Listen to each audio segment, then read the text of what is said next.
उपस्थित अखिल भारतीय संयुक्त महामंत्री आदरणीय ओम प्रकाश जी,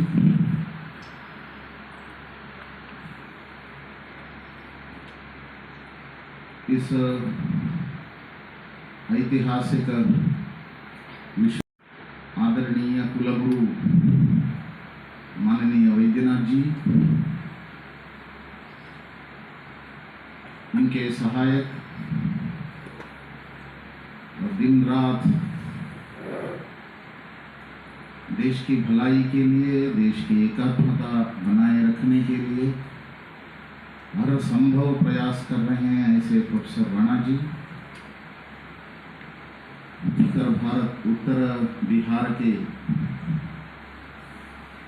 प्रांत मंत्री माननीय हिमांशु जी, सामने बैठे हुए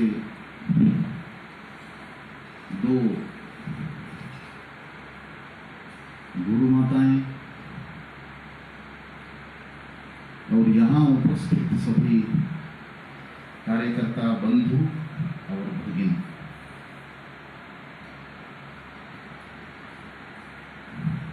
तीन दिन का एक महायज्ञ पूर्णाहुति के तरफ जा रहा है।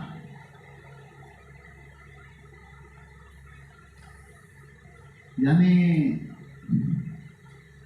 आहुति दिए बिना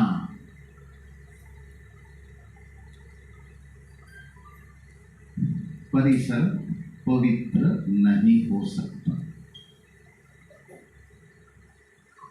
3 दिन का यह यज्ञ आहुति के कारण ही परिसर को पवित्र कर देता है। आप सभी को मैं बहुत सराहना करता हूं। पहला दिन आपके बारे में मेरे मन में क्या सोच था, कितना आदर था। तीसरा दिन आप सभी लोगों के बारे में मेरे मन में आदर कई गुना बढ़ गया है। इसका कारण भी है, आप सभी बड़े बड़े लोग हैं, मन से बोल रहा हूं, दिखावे के लिए नहीं। आयु में बड़े हैं, अनुभव में बड़े हैं, ज्ञान में बड़े हैं, बहुत पढ़े लिखे हैं, उच्च पदस्थ भी हैं।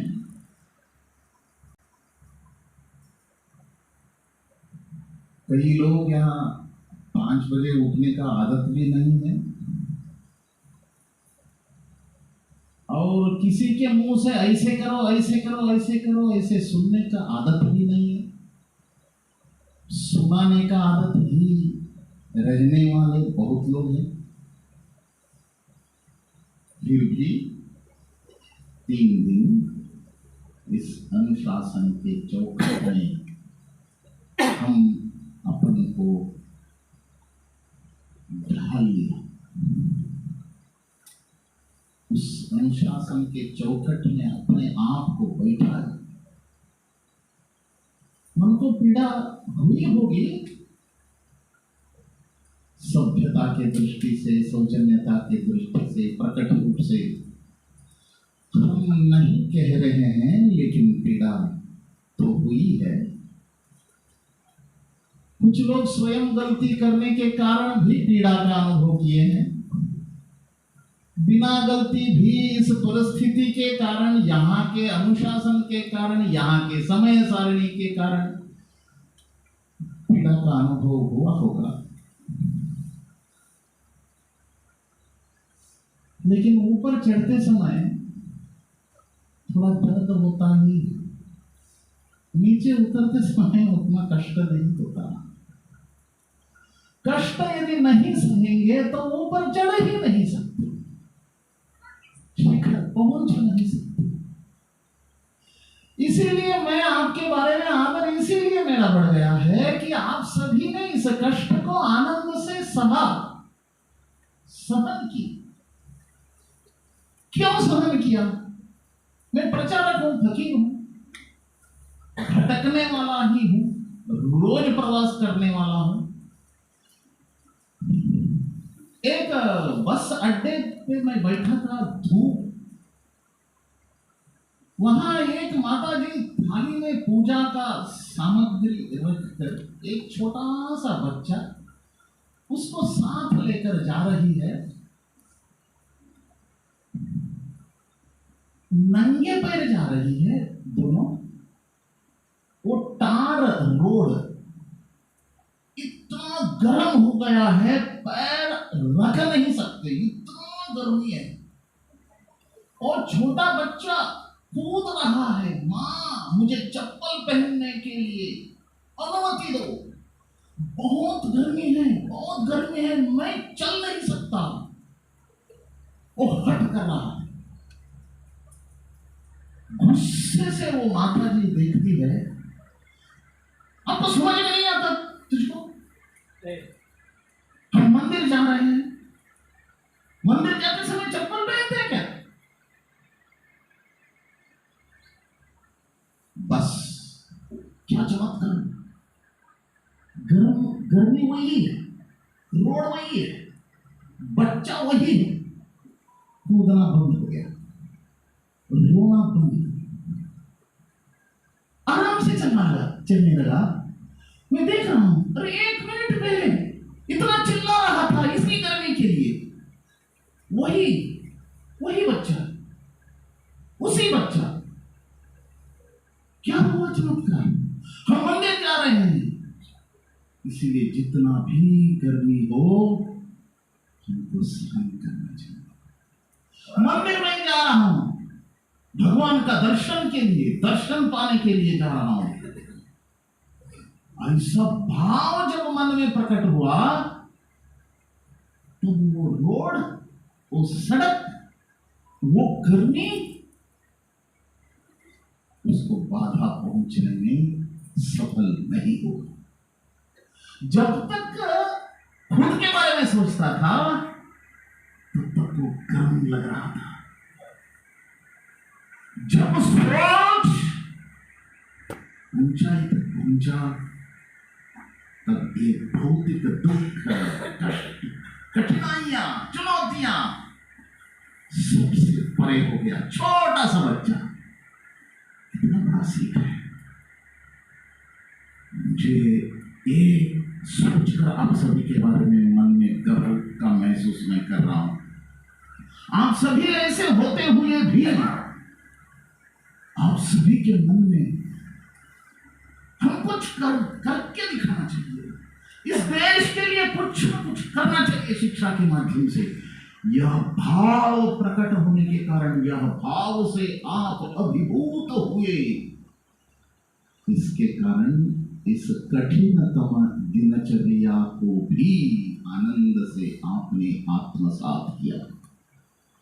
इसीलिए मैं आप सभी के चरणों में विनम्रता से प्रणाम करता हूं।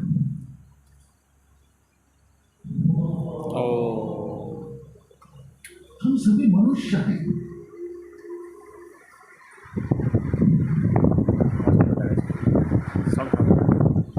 मनुष्य का निर्माण ब्रह्मा जी ने किया।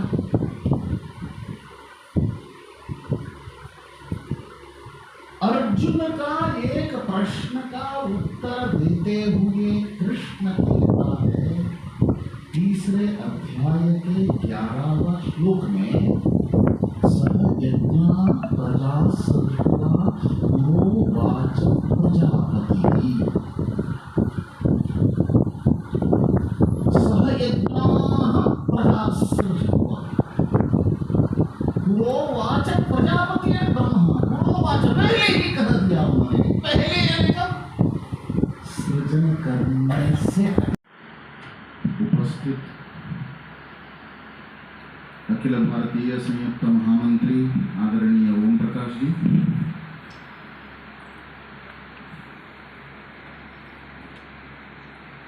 इस ऐतिहासिक management of ego. This is the beautiful management of ego in Indian scriptures, भारतीय शास्त्रों में अहंकार का प्रबंधन इतना सुंदर किया गया है, दुनिया में इसके बारे में कोई सोच ही नहीं सकता। अंत में मैंपन को ईश्वर के साथ विलीन कर देना है। ऐसे विलीन करते जाते हैं, इसी को योग कहते हैं। योग यानी युजतीति योग, जोड़ने वाला योग होता है। जोड़ने का परिवार से प्रारंभ होकर परमात्मा तक पहुंच जाना चाहिए। यही मनुष्य का विकास है। इसमें हम एक कदम आगे बढ़ गए हैं इस दिनचर्या के साथ अपने आप को जोड़ते हुए।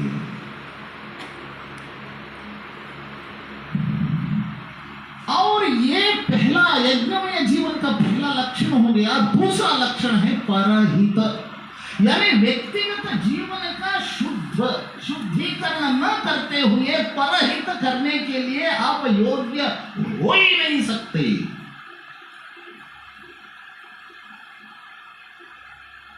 अमृत के समान दूध को एक पात्र में डालना है तो वो बर्तन पवित्र होना बहुत जरूरी है। इसको, इस शरीर मन बुद्धि इंद्रियों को यदि पवित्र रखने में हम असफल होते हैं तो परहित करने के लिए अपने पास प्रमाण पत्र है ही नहीं। व्यक्तिगत जीवन का शुद्धिकरण ये परहित करने के लिए एक प्रमाण पत्र है। इस पात्र को शुद्ध न करते हुए परहित को हम अपना नहीं सकते।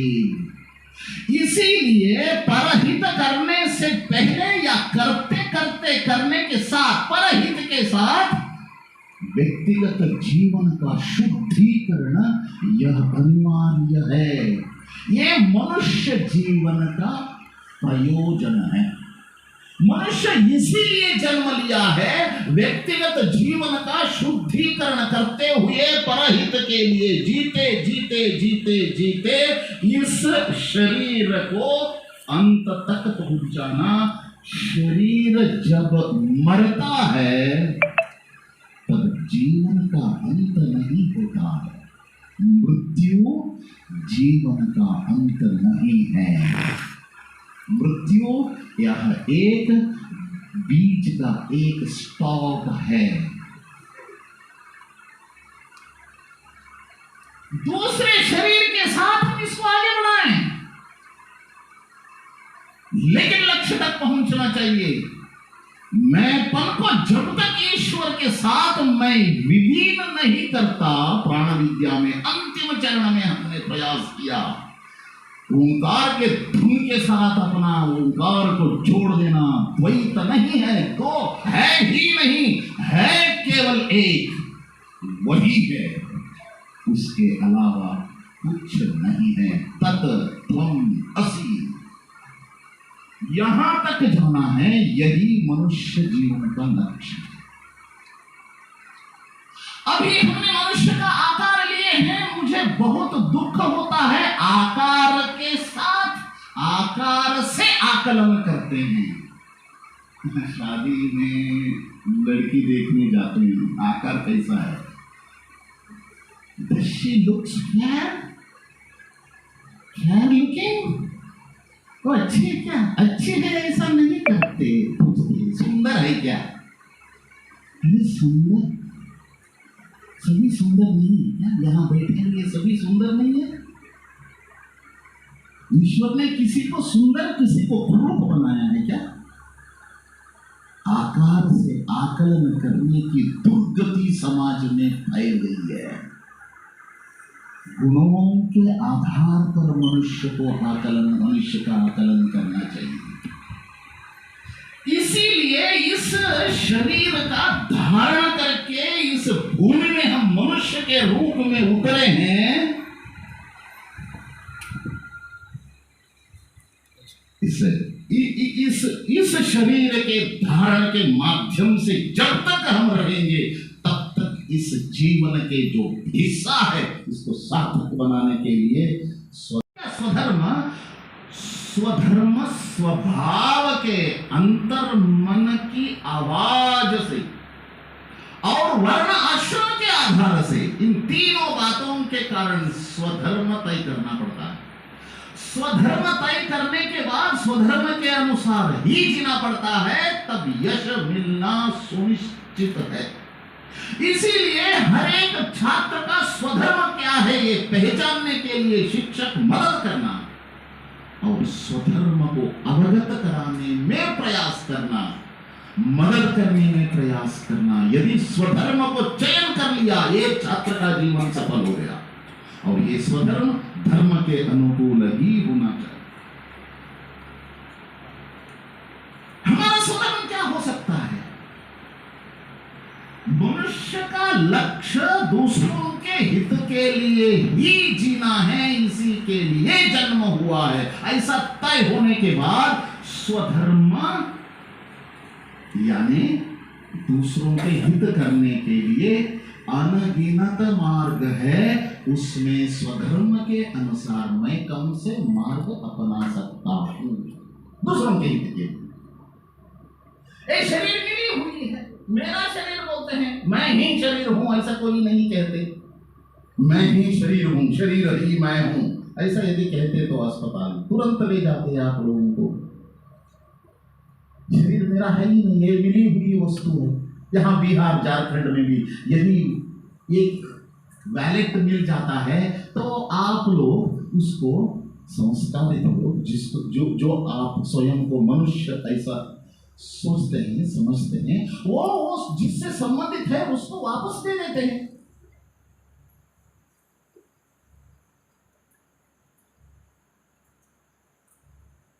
मैं बहुत स्वार्थी हूं, आप सभी मुझे ही देखना चाहिए ऐसा मुझे लगता है। देखिए वो उनसे बात करने आए, तुरंत वहां अपनी दृष्टि चली गई।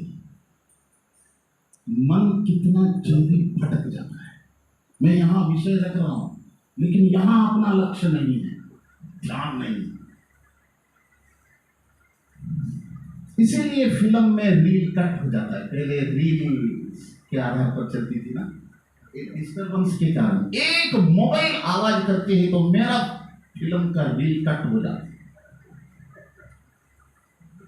से जोड़ लेता हूं, तो जोड़ने का टेक्नोलॉजी भी है कट होने के बाद। इस स्वधर्म को पहचानते हुए स्वधर्म का पालन करना चाहिए। दूसरों के हित के लिए अनगिनत मार्ग है, उसमें कोई एक मार्ग अपनाना चाहिए। हम सभी अपनाए हैं, वही शिक्षा के माध्यम से सुख पहुंचाना। अभी वर्तमान में लगभग 40 करोड़ छात्र, स्कूल एजुकेशन और हायर एजुकेशन दोनों मिलाकर लगभग 38 से 40 करोड़ छात्र हैं। उनके माता पिता 40 करोड़, यानी लगभग 100 करोड़ लोगों के ऊपर असर डालने वाले उस समूह के, उस बिरादरी के लोग हम यहां बैठे हैं। हम एक श्वास निश्वास से, सांस लेते समय, सांस लेने से, सांस छोड़ने से कई सारे बच्चों का जीवन निर्भर है। ऐसे लोग श्वास लेते समय सोचना चाहिए, गहराई से लेना चाहिए, गहरी श्वास करिए, इनहेल डीपली, जल्दबाजी नहीं करना चाहिए। ऐसा करेंगे तो कुत्ते के समान जल्दी मर जाएंगे, 12 वर्ष 13 वर्ष में मर जाएंगे। जितना श्वास गहरी लेंगे उतना अधिक समय तक स्वस्थ पूर्ण जीवन बिताएंगे। इसीलिए ये कहने का तात्पर्य ये है मेरा कि एक एक pen, whatever we are penning, it affects crores together. इसीलिए दूसरों के हित करने के लिए अपना पात्र साफ रखना है। शरीर, मन, इंद्रिय, बुद्धि ये साफ रखना है। साफ रखने के लिए ही प्राण विद्या है, साफ रखने के लिए ही ये सभी नियम हैं। मूर्ति हमको बनना है, इसीलिए ये सभी नियम है। कड़ाई से पालन करना चाहिए, आत्मीयता भी चाहिए और अनुशासन भी चाहिए। खुद के लिए कठोर हो जाए, दूसरों के लिए उदार हो जाना चाहिए। दूसरों की गलतियों को देखकर क्षमा, स्वयं के गलतियों को कठोर शिक्षा, कठोर दंड देना चाहिए। मुझे दंड देना चाहिए, उल्टा हो जाता है। स्वयं की गलतियों को मैं क्षमा कर लेता हूँ, कर देता हूँ, बहाना बना लेता हूँ।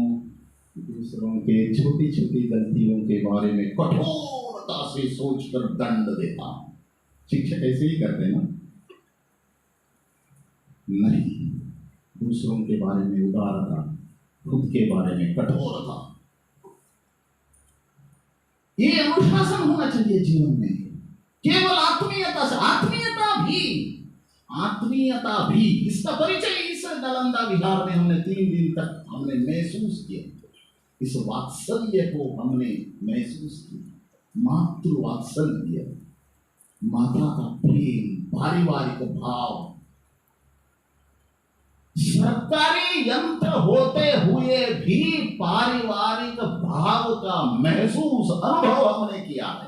इसके लिए आनंद, हमने अपने बीच आनंद छा गया है। जहां स्वार्थ नहीं होता वहां आनंद ही छा जाता है। यहां हमने स्वार्थ के बारे में चिंतन नहीं की।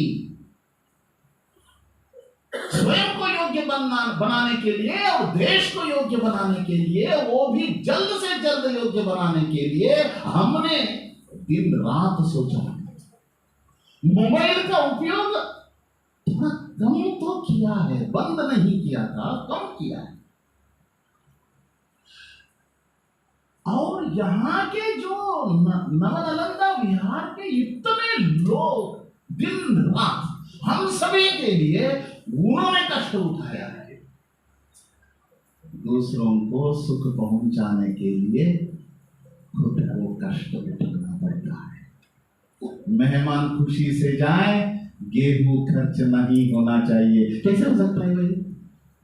मेहमान खुशी से जाने के लिए कुछ न कुछ बनाना पड़ता है ना, उसके लिए गेहूं खर्च हो ही जाता है। गेहूं भी खर्च नहीं होना चाहिए, मेहमान भी संतुष्ट होकर जाना चाहिए। दोनों एक साथ नहीं चल सकता।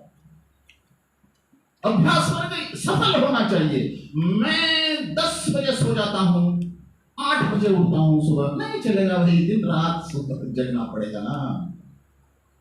और इससे दूसरों को हित पहुंचाने के लिए मेरा पद, प्रतिष्ठा, मैंपन सबको बगल में रखते हुए मैं दूसरों के सुख ही मेरा लक्ष्य जब बन जाता है, तब ऐसा वातावरण निर्माण होता है।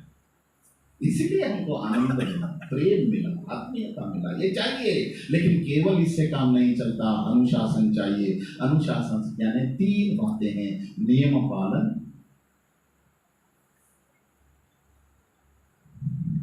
वचन पालन। जो हमने ही नियम पालन किया है, नियम रूपित किया है, उस नियमों का पालन हमको ही करना है। जो हमारे मुंह से निकलती है वो बातों को, वचनों को हम सत्य करके दिखाना पड़ता है। ये वचन पालन है। ऐसे यदि हम संकल्प करेंगे तब वचन शुद्धि, यह सिद्धि प्राप्त हो जाती है। वचन सिद्धि प्राप्त हो जाती है जब हमारे मुंह से निकल गया ये शब्द, उसको सत्य करके ही दिखाऊंगा। अरे गलती से निकल गई भाई, मैं क्या करूं? अरे क्या करूं, गलती से निकल गई ना, उसको खरा उतरो। तब अगली बार बात करते समय सोच समझ कर बात करोगे। गलतियां भी हो जाती है, गलती हो जाने से हम अपने आप को क्षमा कर लेते हैं। नहीं, कभी भी क्षमा नहीं करना चाहिए। पहला काम गलती, हमें पता चलता है सबसे पहले, हाँ मुझसे गलती हो गई, तब सब कार्यकर्ता, सब मनुष्य ये करना चाहिए कि कि पहले पश्चाताप के आग में जलना चाहिए। पहला काम करना, दूसरा काम उसके लिए प्रायश्चित करना। पश्चाताप के आग में जलना, जला डालना स्वयं को, इतना दुखी हो जाना, इतना परेशान हो जाना, बाद में प्रायश्चित कर लेना, यानी दंड दे देना स्वयं को, तब वह गलती दूसरी बार नहीं दोहराती है। गलतियां बार बार दोहराते हैं क्यों? इसीलिए दोहराती हैं, पुनः पुनः गलतियां हो जाती है क्योंकि हम हर बार हमको क्षमा कर लेते हैं। नहीं, कार्यकर्ता ऐसा नहीं करना चाहिए। यहां से आगे चलकर हमको क्या करना है? यहां 3 दिन हमको कुछ मिला, संजोग कर ले जाना। वहां प्राण विद्या का अभ्यास जितना हम पकड़ने में सफल हुए हैं, उतना हमको रोज करना है। ऐसे ऐसे करते रहना। वो ज्ञान प्राण का अनुभव हो रहा है कि नहीं, देखते ही रहना। अपने अंदर है वो शक्ति, लेकिन अनुभूति नहीं होती है। क्यों नहीं होती है? हमारे मन चंचल है, स्थिर नहीं है, दूसरा कामनाओं से भरा हुआ है। जब तक ये मन कामनाओं से भरा हुआ रहता है, मनुष्य कमजोर हो जाता है। कमजोर व्यक्ति के पकड़ में प्राण शक्ति नहीं आती। और ये कामनाओं से भरा हुआ व्यक्ति भीख मांगने के लिए भी शर्म उसको नहीं लगता। मांगने वाला कभी भी कमजोर, देने वाला कभी भी सक्षम होता है, मजबूत होता है। हम देने वाले बने, मांगने वाले नहीं बने। ये ताकत आना है तो प्राण शक्ति का नियमन ये करना चाहिए। इसमें प्राण नहीं है क्या? इसमें प्राण है, चेतना नहीं है, इसीलिए ये निर्जीव ऐसे हमको लगता है। प्राण, प्रत्येक वस्तु में प्राण है, उसका प्रमाण अलग अलग है, लेकिन चेतना सभी में नहीं है। इसमें हम चेतना भर देंगे, ये जीवित हो जाएगा। पत्थर में भी प्राण है। मूर्तियां बनाते समय पुल्लिंग स्त्रीलिंग सोचकर देवी देवताओं की मूर्ति बनाते समय, पुरुष देवताओं का मूर्ति बनाते समय पुल्लिंग पत्थर, महिला देवताओं की मूर्ति बनाते समय स्त्रीलिंग पत्थर का उपयोग करते हैं। प्राण पत्थर में भी है, चेतना नहीं है, इसीलिए निर्जीव ऐसा हमको लगता है। शिल्पशास्त्र में अभी भी ये विद्यमान है। इसीलिए हमारी चेतना को जागृत करते हुए प्राण शक्ति का आवाहन करने के लिए प्रतिनित्य हम प्रयास करेंगे तो हम दूसरों को प्रेरित कर सकते हैं। प्रेरित करने के लिए हम सभी अपने व्यवसायिक क्षेत्र में हो या संगठनात्मक कार्य में हो या समाज में किसी कार्य करते समय प्रेरित करने के लिए 3 ही मार्ग को अपनाना चाहिए। पहला है वैचारिक आकर्षण, विचार से आकर्षण करना चाहिए। इस विचार में इतना ताकत है, इसको सुनते ही भाव विभोर हो जाते हैं लोग, इसीलिए विचार से आकर्षित करना एक पहला मार्ग। दूसरा मार्ग है केवल विचार से नहीं चलता, आत्मीयता चाहिए, अपनत्व का भाव चाहिए, प्रेम चाहिए, शुद्ध सात्विक निर्मल पवित्र प्रेम चाहिए। एक प्रेम से आकर्षित हो जाते हैं। तीसरा मार्ग आकर्षित करने के लिए खुद के जीवन का आदर्श, कथनी करनी एक होना चाहिए। इससे प्रेरित करना। अनुशासन अधिक हो गया तो दूर चले जाते हैं, प्रेम अधिक हो गया बिगड़ जाते हैं। बिगड़ना भी नहीं चाहिए, दूर भी नहीं चले जाना चाहिए, अपने पास ही रहना चाहिए। इसलिए अनुशासन और आत्मीयता दोनों का सुंदर समन्वय होना चाहिए। अनुशासन के बारे में कहते समय दो ही बातें मैंने कहा था, एक नियम पालन, दूसरा वचन पालन, तीसरा है समय पालन। ये तीनों को अनुशासन के अंदर रखना चाहिए। कठोरता खुद के बारे में, दूसरों के बारे में सजग करना, प्रेरित करना, लेकिन कठोरता से देखना नहीं है, उदारता से ही देखना। यहां से जाने के बाद इन सभी मूल्यों का प्रतिरूप होते हुए हमको कार्य संगठन को बढ़ाना है। हर एक शिक्षा संस्थान आने वाले दिनों में एक परिवार के रूप में खड़ा होते हुए दुनिया को दीपक के रूप में अपना कर्तव्य निभाना है।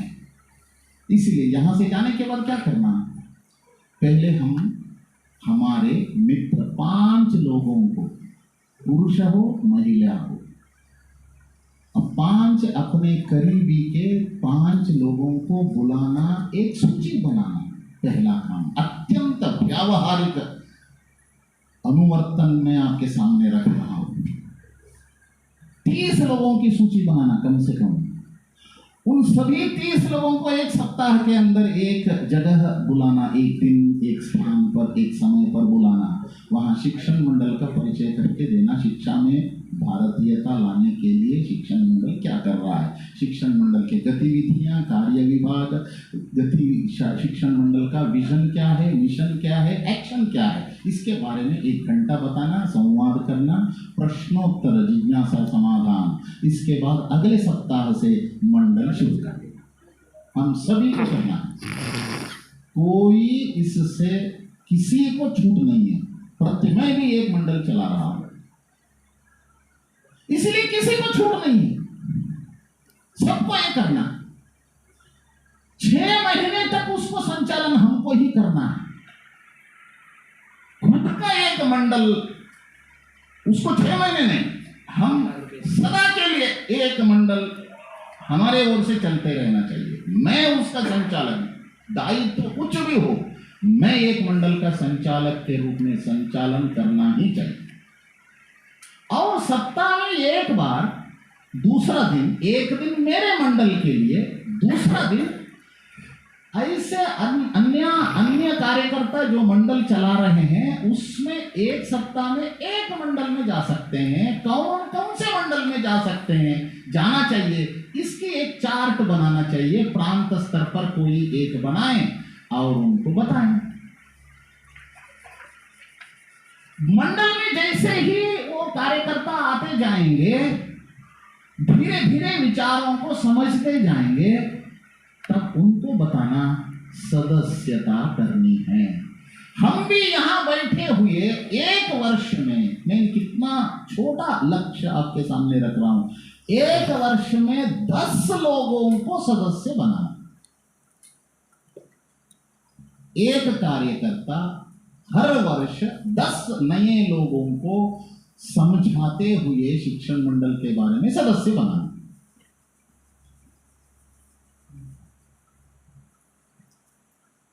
एक मंडल में नियमित अनियमित रूप से आने वाले कार्यकर्ता कम से कम 10 होते हैं। नियमित और अनियमित सब मिला के 10 लोग होते हैं। इसलिए एक एक मंडल में आए हुए कार्यकर्ता 10 लोगों को सदस्य बनाएंगे तो एक मंडल के आधार पर 100 सदस्यता हो जाते हैं। एक प्रांत में अभी A+ तक आपको जाना है, उससे भी आगे जाना है, तो कम से कम 100 मंडल संचालन करना चाहिए। यहां देखिए 70 से भी अधिक लोग हैं, 70 हो ही जाएंगे, और अपने प्रांत में और भी बहुत लोग हैं। एक कार्यकर्ता एक मंडल करेंगे तो हम नवंबर तक 100 मंडल अपने प्रांत में आराम से कर सकते हैं। यानी एक मंडल यानी 100 सदस्यता, 100 मंडल यानी कितना हो गया, 10,000 सदस्य हो जाते हैं। 100 रुपए देना कठिन नहीं है, लेकिन 100 रुपए दे के सदस्य बनने के बाद उनको कार्यक्रम में जोड़ना, मंडल में बुलाना, ऐसे करते हुए इसको फैलाना है। और मंडल में नियमित रूप से आते आते आते आते मंडल का एक कार्य है, महीने में मंडल के नाते महीने में एक छोटा सा कार्यक्रम आयोजन करना, जिस कार्यक्रम में कम से कम 30 व्यक्ति हो। सदस्य 100 बनाने के बाद उन सभी 100 सदस्यों को इस महीने में एक बार जो कार्यक्रम का आयोजन हम करते हैं उसमें उनको बुलाएं। यानी 100 लोगों को बुलाएंगे तो 50-60 लोग तो अभी आ जाएंगे। 100 मंडल में ऐसे एक एक मंडल में मासिक कार्यक्रम में 50 लोग आएंगे तो 5000 से भी अधिक लोग कार्यक्रम में भाग लेंगे।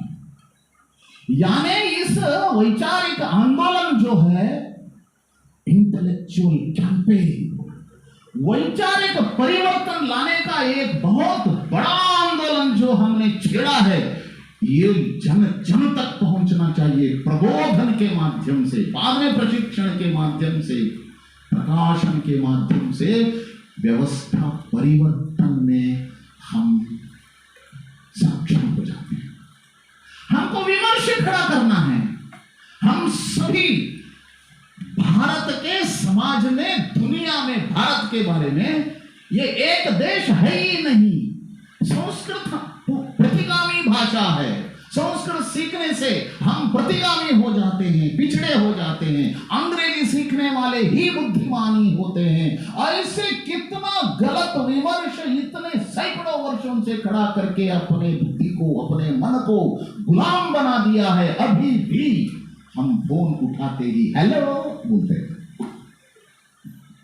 हेलो कौन है, क्या, क्यों बोलना चाहिए, किसने पहले हेलो बोला, इसके बारे में सोचा? इतने पढ़े लिखे लोग सोचा?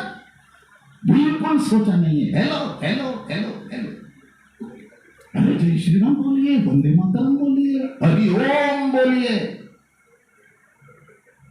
हेलो क्या है ये मैं नहीं बताने जाता। इतना बुराईपन आ गया है। क्यों? विमर्श के कारण। जब तक यह विमर्श हम अध्ययन के आधार पर, अनुसंधान के आधार पर, प्रबोधन के आधार पर हम विमर्श को नहीं खड़ा करते, नैरेटिव बिल्डअप नहीं करते, तब तक व्यवस्था परिवर्तन हम नहीं कर पाते। व्यवस्था परिवर्तन करने के बाद समाज परिवर्तन संभव होता है। इसीलिए विमर्श खड़ा करना, व्यवस्था परिवर्तन करना, बाद में समाज परिवर्तन करना, ये तीनों काम अपने जीवन में भारतीय शिक्षण मंडल के नाते हम करना है। अपना जीवन इस शरीर के आधार पर जो हमें मिला है समय, जीवन का सुदीर्घ लंबा जीवन का ये हिस्सा, इसको सार्थक बनाने के लिए दिन रात, हर क्षण, हर पल, एक एक श्वास, एक एक निश्वास भी सोच के करेंगे। मैं इस श्वास ले रहा हूं, इसमें मेरा स्वार्थ तो नहीं। मैं ये श्वास छोड़ रहा हूं, इसमें मेरा स्वार्थ तो नहीं। ऐसे यदि शिक्षक सोचने लगेगा तो मैं आपको गारंटी देता हूं, आने वाले थोड़े ही दिनों में, 15-20 वर्ष में यह भारत विश्व गुरु है। यह सुनिश्चित है, दुनिया के कोई शक्ति भारत को विश्व गुरु बनने में रोक नहीं सकता। लेकिन इसके लिए स्वयं जलना बहुत आवश्यक है। दिन रात तप करना बहुत आवश्यक है। जो तप करने से परिवर्तन ला सकते हैं, इसीलिए ही हम जन्मे हैं। ऐसे श्रेष्ठ व्यक्तियों के सामने मेरे मन की बात मैंने शेयर किया हूं, साझा किया हूं, मन खोल के रखा हूं। आप सभी इसको सादर स्वीकार करेंगे ऐसे विश्वास के साथ मेरी वाणी को विराम देता हूँ। सभी के चरणों में पुनः पुनः